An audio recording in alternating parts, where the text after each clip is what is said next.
algab saade Piim ja paprika. Tere! Oleme saabunud täna siia kaunile Võsule, kevadisele Võsule, ilusale Võsule, et valmistada... Kaunisse Võsusse, et valmistada üks maamehe hommikusöök. Loomulikult iga maamees vajab hommikuks ühte korralikku maamehe hommikusööki, rammumees samuti, et hakata muru külvama, puid laduma, puid istutama, kõike kõplama, rehama, kõike. Ja noh, täna siis valmistamegi ühed korralikud võileivad, ühe toreda magustoidu. Ja loomulikult, kuidas siis veel, kui meil ei ole abiks Kristiinat, loomulikult on. Ja noh, väiksed ettevalmistused on juba toimunud. Oleme juba saiad võiga kokku määrinud. Ja mina siis lõikasin siin vorsti. Ja nagu Karmen meil on siin selline väga professionaalne, siis me saime sellised ilusad sellised triibuga vorstid. Need on nagu väga mõnnad, hästi sellised paksud. Ja maamehe hommikusöögi juurde käib loomulikult ka juust.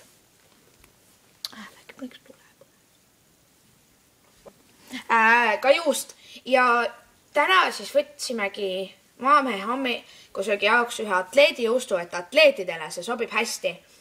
Ja juustus, et teadke, et kui juustus on suured augud, siis need augud on sinna teinud kas sinu laps, sinu tuttavad, ise, aga siiski muidu on sellised väiksed nagu täkked ja need on tegelikult õhuaugud.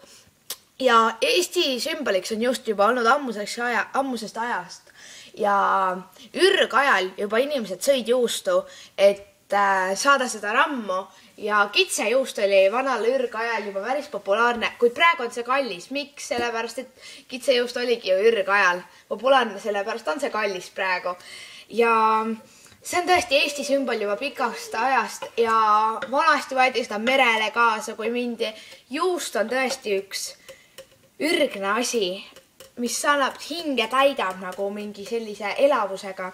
Ja miks on need tegelikult õhuaugud, küsime, et kui kits sööb rohtu ja siis vahepeal ta ei söö rohtu ja siis jäävad makku ja lähevad õhumullid ja õhumullid lähevad ka piima sisse, mida ta annab. Ja piim, kui tehakse piimast juustu, siis juustu jäävad ka õhumullid ja piimast jäävadki õhumullid sisse ja sellepärast ongi siis juustusaugud.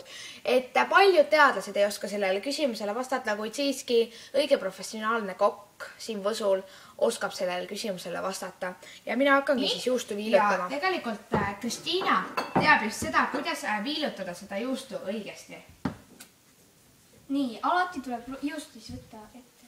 Õhukesed viilud, mõnusad viilud ja paneme lihtsalt juustu siia. Ja juustu maitse peab ka alati olema õige. Õige, mida sa tunned. Ja see peab olema. Ja täna on siis piimal sünnipäevapidu, et talle meeldib alati siis oma sünnipäeva ajal teha. Maa hommikusööki.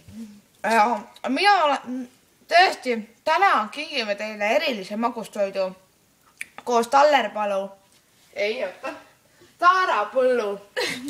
Talu mustikajoogiga, sest minul on täna sünnipäev ja palju õnne mulle. See on laste šampuse eest, sest maamehe Võsul ei kunagi ei jooda šampust, see on teislik, see on aga looduslik. Taarapõllu see ja aitäh tõesti vaatajad, et olete meid nii kaua jälginud ja elate meile kaasa ja ma tõesti tänan teid selle eest, et täna on minu sünnipäev ja ma olen tõesti õnnelik, et saan teha seda kokasaadet just teile. Aitäh teile, aitäh! Kuid Piim, tagasi saate juurde, peab olema alati maamehelik ja selleks peavad olema ka õige serviis. Näiteks meil on täna siin lilled peal ja Piim peab olema, annab rammu, annab rasva, annab valke, annab kõike, et oleksid hea, et oleks tore olla. Nii, ja meil on nagu alati farmipiim, sest see on õige, tervislik ja sellepärast nagu Kristiina rääkis juba eelmine saade, pakipiimale, kui on see kile pakipiim, jääb paki maitse külge ja sellepärast kasutame me pudelipiima. nii, ja kui me oleme korralikud need siia valanud, siis see ongi kohe rammu annab. Sellised, mina lähen nüüd. Karmen läheb, kasutab korraks tualettruume ja sellel ajal, kui ta seal on meil võimalus valmistada talle ette väikene üllatus, kuna tal on sünnipäev. Nii, ja kui juba meie logost ära oli siis õun, siis seda me kasutame ka. Nii, me võtame siis õuna. Lisaks sellele võtame me 2 kohvimagreemi, no üks mulle ka, ega siis ma nagu ei taha nagu siin ilma ka jääda, eks ole. Ja üks on siis vaarika, teine on maasika ja ma tean, et Karmenile maitseb, või noh, piimale siis maitseb kindlasti vaarika kohvimagreemi. Kui siis õun on lõigatud pooleks, siis lõikame ta veel pooleks ehk siis 4. Nii, ja nüüd siis lõikame talt ära siit sees seal koledas südamikku. Nii, olen tagasi. Ja mina siis siin praegu teen sulle või no koerale teen õuna. Nii, ja lähen korraks veel. See on maal õige süüa. Linnas sa ei saa süüa talumehe õiget maa hommikusööki, sest sul on maal värske õhk, mis on selline, paiskab näkku ja tõesti, see on hea tunne. Tulge maale, siin on tõesti hea olla. Ja te ei kujuta ette, tõesti, siin on väga mõnus olla. Ja kui sa istud seal hanedega laualina katva laua taga, siis see on tõesti mõnus. Jood külma piima, sööd hommikusööki. Tõesti mõnus. Lubad äkki taldikku võtta. Ja võtamegi siis kohe ilusate piltidega, maalilledega, metsalilledega taldrikud. Sest me elamegi ju siin maal. Nii, kas tutvustan äkki näete? Selline lillega taldrik. Teine, nii lillega taldrik. Ja serveerime siia. Mõni nii kauaks külma, ta ei ole veel neid näinud, eks ole. Nii, ja serveerimegi kohe siis ära 2 võileiba siia peale. Ja kohe näete, tulete ka laua juurde ja vaatate serveeringut. Ja pean jälle jooksma ruttu kaamera mehe juurde korraks. Nii, ja meil hommikusöök on lauale viidud ja me teeme toreda ja magustoiduks väikseks selliseks toreduseks. Mina valan ka mustikamahla sinna. Mitte magustoiduks, vaid lihtsalt selliseks toredaks, et kõrvale lõpuks saab juua. Ja valame minu sünnipäeva puhul nüüd ka uhkesse klaasi. Mis on siis vana-ema klaasid ja ainult 4 sellist on veel järgi. Need on Peterburi klaasitehasest tehtud. Sest et, ja seda on ka näha, sest vaadake, kui õhuke, see tundub eemalt nagu plastmassklaas. Tegelikult on see siiski klaas. Jah, nagu plastmass. Oot. Ja tõesti, sul on tore olla oma sünnipäeval. Kui sul on selline tore koka saada, selline tore sõber, selline tore abiline, kes aitab sul köögis kõike teha. Ma ei oskagi kohe ära tänada teid. Meil sulle selline väikene magustoit.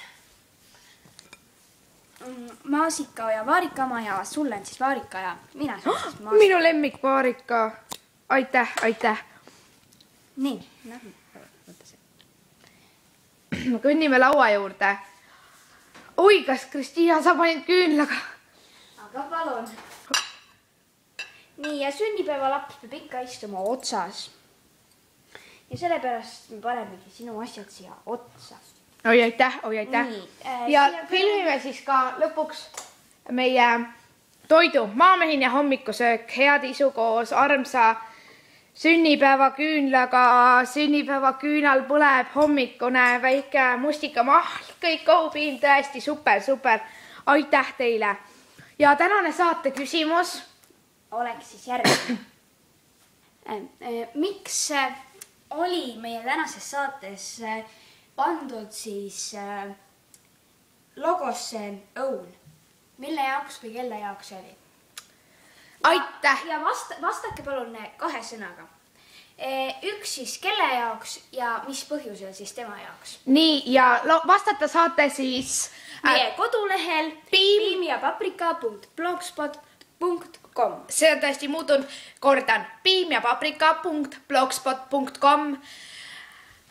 mina, Karmen, sina, Kristiina, meie Piim ja paprika. aitäh teile! Palun.